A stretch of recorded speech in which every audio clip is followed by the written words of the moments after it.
ఓం శ్రీ మాత్రే నమః. శ్రీదేవి భాగవతం 4వ స్కందము 16వ అధ్యాయము. అవతారాలు. భృగువు పెట్టిన శాపం వల్ల విష్ణు భగవానుడు ఏ మన్వంతరంలో ఏ అవతారం ఎత్తాడు జనమేజయుడు అడిగాడు. సంక్షిప్తంగా చెబుతాను విను అంటూ అందుకున్నాడు వ్యాసుడు. సాక్షుష మన్వంతరంలో ధర్ముడు పుట్టాడు. ధర్ముడికి నరనారాయణులు అవతరించారు. త్రేతాయుగంలో వైవస్వంత మన్వంతరంలో విష్ణువు దత్తాత్రేయుడే అవతరించాడు. అత్రిముని భార్య అనసూయ కోరిక మీద బ్రహ్మ, విష్ణువు, శివుడు ఆమె గర్భంలో పుట్టారు. బ్రహ్మ చంద్రుడై పుట్టాడు. శివుడు దూర్వాసుడై పుట్టాడు. విష్ణువు దత్తాత్రేయుడే అవతరించాడు. 4వ యుగంలో అతడు హిరణ్యకశిపుణ్ణి చంపడం కోసం సగం నరుడు సగం సింహము ఒకే శరీరంలో 2 రూపాలతో అవతరించాడు. త్రేతాయుగంలో బలిచక్రవర్తి పట్టరాని ప్రభావం అణగదొక్కడం కోసం కశ్యపముని గర్భంలో మరుగుజ్జుగా అవతరించాడు. 19వ త్రేతాయుగంలో జమదగ్ని గర్భంలో పరశురాముడై అవతరించాడు. భూలోకం మీద క్షత్రియుడన్నవాణ్ణి లేకుండా చేశాడతడు. భూమండలం కశ్యపుడికి ధారపోశాడు. త్రేతాయుగంలో తరువాత దశరథుడింట రాముడే అవతరించాడు. 28వ ద్వాపరంలో నరనారాయణులు కృష్ణుడు, అర్జునుడు అయి అవతరించారు. భూభారం తగ్గించుకోవడం కోసం కురుక్షేత్రంలో యుద్ధం చేశారు. ఇలా ప్రతి యుగము అవతారాలు ఎత్తాడు విష్ణుమూర్తి. ఈ అవతారాలన్నీ ప్రకృతి సంసర్గం వల్ల జరిగాయి. ముల్లోకాలు ప్రకృతికి లోబడే ఉన్నాయి. తన ఇష్టం వచ్చినట్లు జగత్తుని ఆడిస్తుంది ప్రకృతి. పరమ పురుషుణ్ణి సంతోషపెట్టడం కోసం ప్రపంచం సృష్టిస్తుంది. పూర్వం చరాచరమైన ఈ జగత్తు సృష్టించి భగవంతుడు ఆదిరూపుడు, సర్వగామి, దుర్జేయుడు, పరముడు, అవ్యయుడు, నిరాలంబుడు, నిరాకారుడు, నిస్పృహరుడు, పరాత్పరుడు అయి కూర్చున్నాడు. ఆ భగవత్పురుషుడి ఉపాధి భేదాలతో బ్రహ్మ, విష్ణువు, శివుడు సృష్టి సంహార కార్యాల్లో నిమగ్నులయ్యారు. వీరికి పైన పరాశక్తి ఉంది.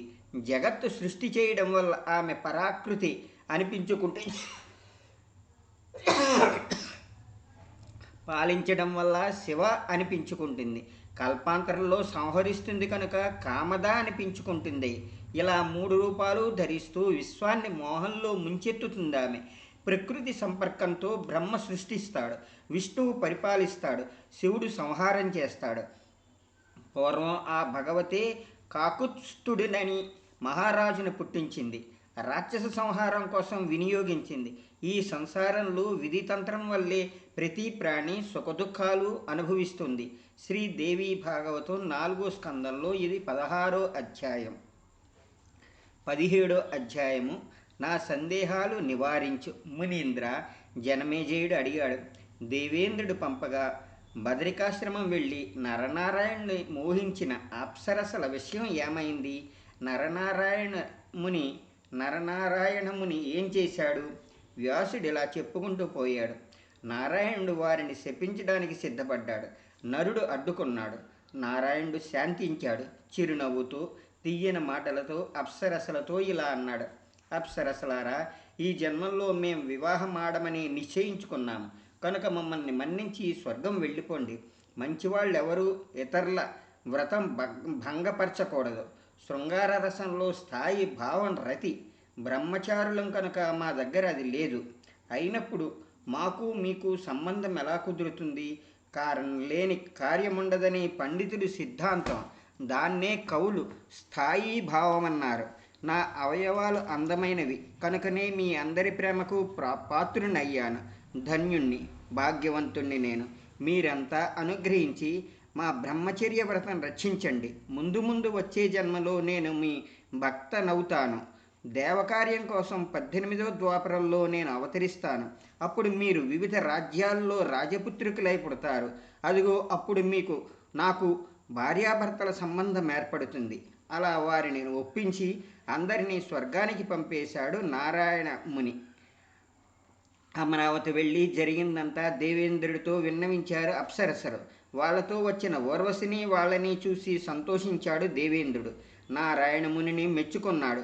నిజంగా అతడే ధైర్యవంతుడు, అసాధారణ తపస్శాలి అతడు.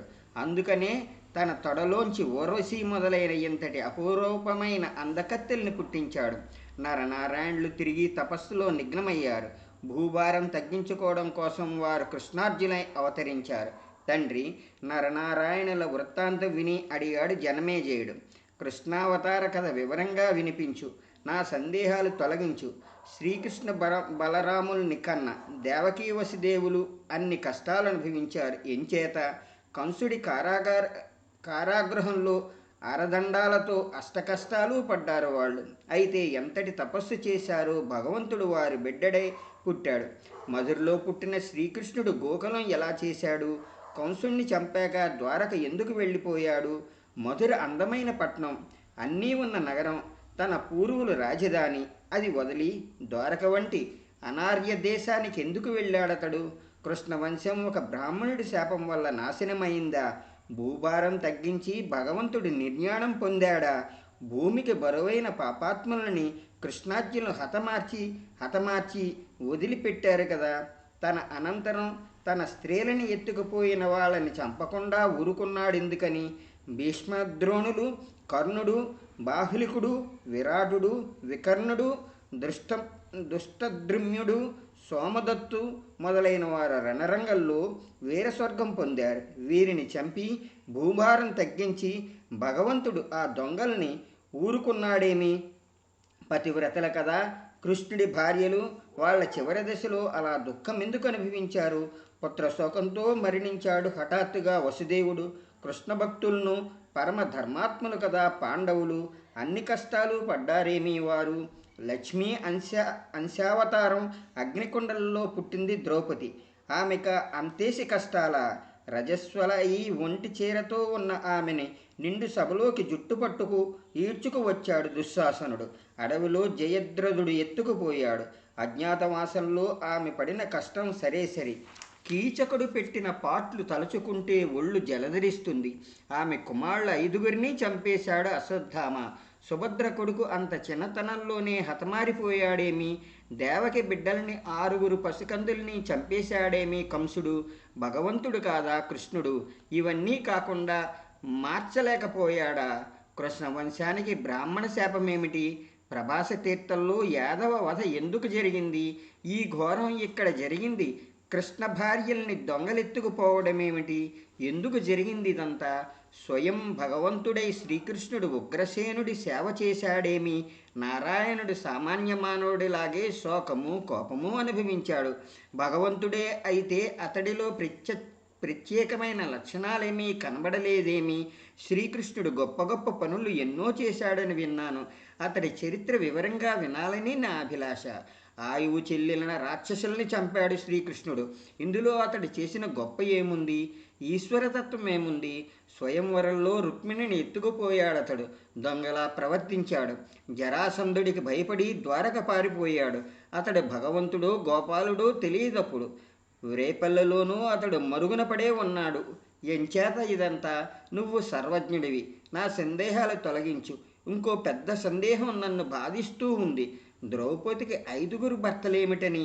నిందనీయం కాదా అది? తన తమ్ముళ్ళు మరణించాక భీష్ముడి వంటి వాడు తన మరదళ్లను మరో మగాడి దగ్గరికి పంపి గోళకీ సంతానంతో వంశం పెంచాడు. ఇది మెచ్చదగిన పనేనా? ఎలా అయిన సంతానం కనమని చెప్పే ఋషుల సిద్ధాంతం ధిక్కరిస్తాను నేను అన్నాడు. శ్రీదేవి భాగవతం 4వ స్కందంలో ఇది 17వ అధ్యాయం. 18వ అధ్యాయం. మనమంతా దేవి చేతి కీలుబొమ్మలం. కృష్ణావతార కథ వివరంగా వినిపిస్తాను విను అంటూ అందుకున్నాడు వ్యాసుడు. దాంతో పాటు దేవి అద్భుత చరిత్ర కూడా వివరిస్తాను. ఒకప్పుడు పాపం బరువు భరించలేకపోయింది. భూదేవి బాగా చిక్కిపోయింది, దీనురాలైపోయింది. ఇక సహించలేక అపురూపం ధరించి దేవలోకం వెళ్ళింది. ఆమెను చూసి ఇంద్రుడు, ఏమిటలా ఉన్నావు? ఎందుకలా భయపడుతున్నావు? ఎవరు నిన్ను బాధ పెట్టారు? ఏమిటి నీ కష్టం అని అడిగాడు. ఏం చెప్పను అంది భూదేవి. పాపం నన్ను కుంగదీస్తూ ఉంది. ఈ బరువు మొయ్యలేను. మహాపాపి మగధరాజు జరాసంధుడు, ఛేదిరాజు శిశుపాలుడు, కాశీరాజు రుక్మి, కంసుడు, నరకాసురుడు, సాంబరాజు సాల్వుడు, క్రూరుడు కేసి, దేనికాసురుడు, వీళ్ళంతా నా భర్తలట. వాళ్ళందరూ ధర్మద్రోహులు. ఒకళ్ళతో ఒకళ్ళు పోరాడుకుంటూ ఏం దారి, ఎటు పోయేది? విష్ణుదేవుడు వరాహ రూపంతో నన్ను ఉద్ధరించాడు. అవాళ్ళ నుంచి కష్టం మీద కష్టం అనుభవిస్తూనే ఉన్నాను. హిరణ్యాక్షుడు నన్ను సముద్రంలో పడేశాడు. అతన్ని చంపి నన్ను పైకి తీశాడు. భగవంతుడు కదలకుండా ప్రతిష్ఠించాడు. అదే నా కష్టాలకి కారణమైంది. రసాతలంలో హాయిగా ఉండేదాన్ని. ఈ పాపభారం లేకుండా ఉండేది. ముందు ముందు 28వ కలియుగం రాబోతూ ఉంది. ఈ కష్టం ఇంకా హెచ్చిపోతుంది. అప్పుడు రసాతలమే గతి నాకు. దేవేంద్ర, నీ పాదాలు పడతాను. నన్ను దుఃఖ సముద్రం నుంచి ఉద్ధరించు.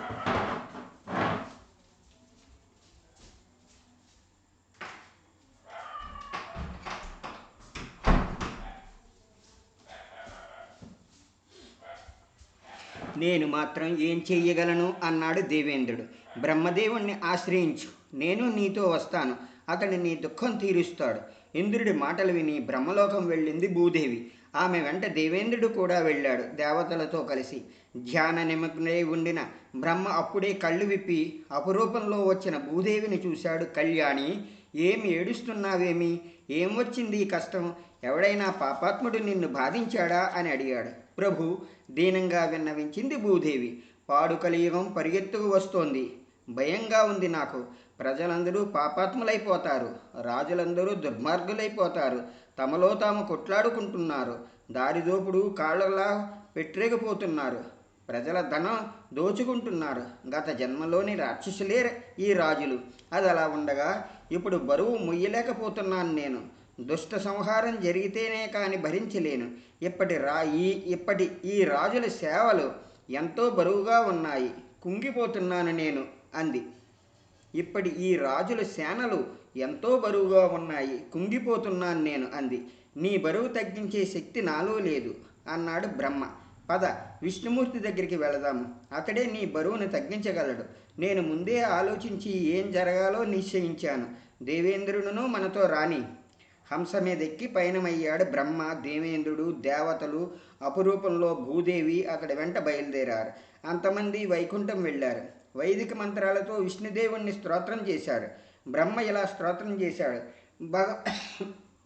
భగవంతుడా, 1000 శిరస్సులు నీవి, 1000 నేత్రాలు, 1000 పాదాలు. వేద పురుషుడివి నువ్వే, దేవదేవుడివి నువ్వే, సనాతుడివి. భూత భవిష్యత్ వర్తమానాలు నువ్వే మాకు దేవత్వం ప్రసాదించావు. నీ మహిమ ముల్లోకాలలోనూ పేరు పడింది. నిన్ను తెలియనివాడెవడు? నువ్వే కర్తవి, నువ్వే భర్తవి, నువ్వే హర్తివి. ప్రసన్నుడయ్యాడు విష్ణుమూర్తి. దేవతలకి దర్శనమిచ్చాడు. వారు వచ్చిన కారణం అడిగాడు. ప్రభు, భూభారం తొలగించు. ద్వాపరం అంతం కావస్తోంది. నువ్వు భూలోకంలో అవతరించు అంటూ ప్రార్థించాడు బ్రహ్మదేవుడు. ఈ విషయంలోనే నేను స్వతంత్రుణ్ణి కాను కదా. నువ్వు కానీ, శివుడు కానీ, చంద్రుడు, అగ్ని, యముడు, త్రష్ట, సూర్యుడు, వరుణుడు కానీ ఎవ్వరూ స్వతంత్రులు కారు. ఈ చరాచర విశ్వం యావత్తూ ఆ యోగమాయ చేతిలో ఉంది. చిన్న గడ్డి దుబ్బు నుంచి బ్రహ్మ పర్యంతం అంతా సాత్విక ఆది గుణాలతో కట్టి ఉంది. దేవి ఏం తలుచుకుంటే అది జరుగుతుంది. మనమంతా ఆమె చేతి కీలుబొమ్మలం.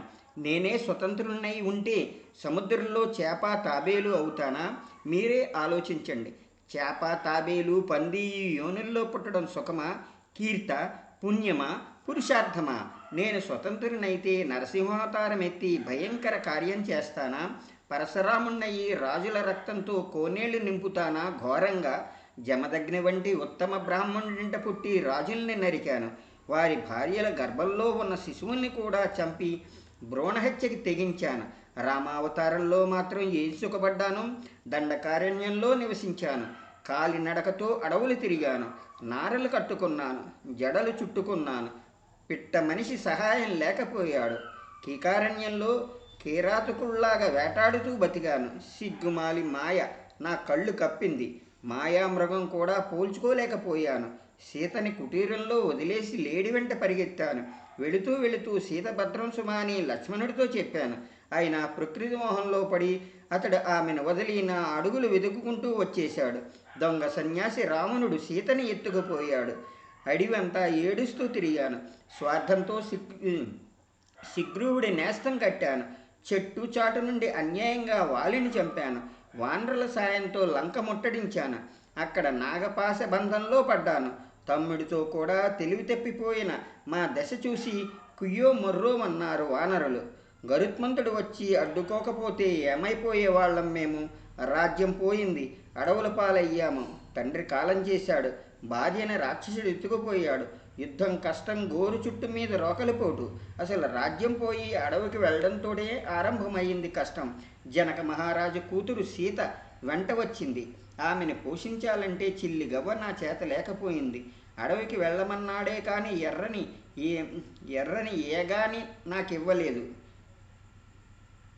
కట్టుగుడ్డలతో కాళ్ళ నడకని ఇల్లు బయలుదేరాను. క్షత్రియ ధర్మం విడిచి కిరాత ధర్మాన్ని అనుసరించి 14 ఏళ్ళు అడవులో బతికాను.